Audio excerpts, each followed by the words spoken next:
This is the new Sony Xperia 1 Mark III. Hi there, my name is Sam from Verse.com and today we'd like to talk to you about the upcoming new Sony Xperia 1 Mark III. Yes, it is that time again where we go through all the rumors that we collected so far to tell you what is to be expected. If you'd like to see more videos like this, feel free to subscribe and hit the notification bell. Let's start straight away with our rumors review. Let the facts speak.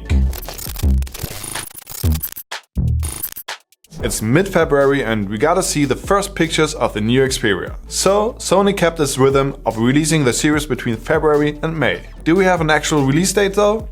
Not yet. Its predecessor began to be released in May, so we can expect something similar for the Mark III. It seems that the compact series is going to be resurrected, which means that we can expect 3 different sizes: a compact, a premium and the basic version. Nothing about the different models is confirmed yet, so we are just going to assume that the specs we know about are of the base version. So let's jump right in. The Xperia 1 Mark III features a flat 6.5-inch display with 1644p resolution. It is fitted with a 21:9 cinema wide 4K HDR OLED display, which we already know from the predecessor, and will have a pixel density of 648 ppi. We certainly hope that the Sony is going to step up its game in terms of refresh rate and brings 120Hz to its newest flagship, which was already a must-have in 2020 and will be one in 2021.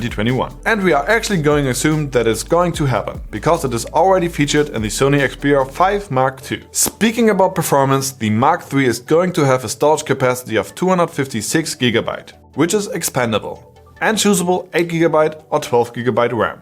It will use the new Qualcomm Snapdragon 888 processor. To be expected is also the 5G capability. In terms of the camera, there are always high expectations, since Sony is actually the master of its class. If they are going to be able to bring their know-how over to the new smartphone, we won't know until its release. What we can expect though is a size rear camera setup with a size T coating. It's assumably going to feature a triple setup, consisting of a main, an ultrawide and a periscope lens. Periscope allows for a long-distance optical zooming, possibly up to 10 times as already seen in the Galaxy S21 Ultra. Additionally, there are rumors of 8K video recording, and it also sounds like that the front camera will get an upgrade. From the pictures we saw, that it is clear that Sony wants to stick to their traditionally clean and minimalistic design of the Xperia series. The phone looks very high-end and there seems to be not much difference to the Mark II.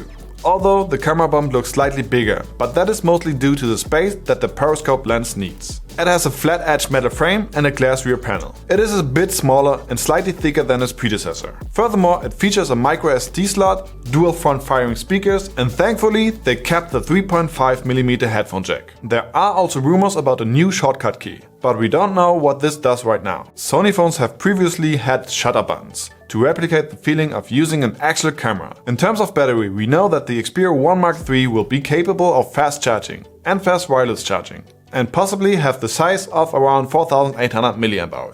We don't know yet what to be expected when it comes to the price, but the Xperia 1 Mark II initially cost $1,200 when it came out. That is remarkably high, but we wouldn't expect Sony to drop the price any lower than this. They included Sony headphones worth around $300 to push sales when it first came out, which was incredible. We would love to see that again for the new phones. As mentioned, these are just rumors. There's nothing really confirmed yet. And as soon as it will be announced and released and we get a hand on the device, we will definitely do comparisons. Till then, let us know what you think about this new Sony device. Will it be as good as the Mark II?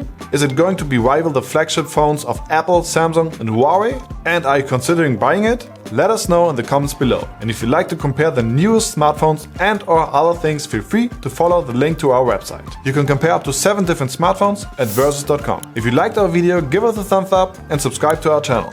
Till then, take care and see you soon.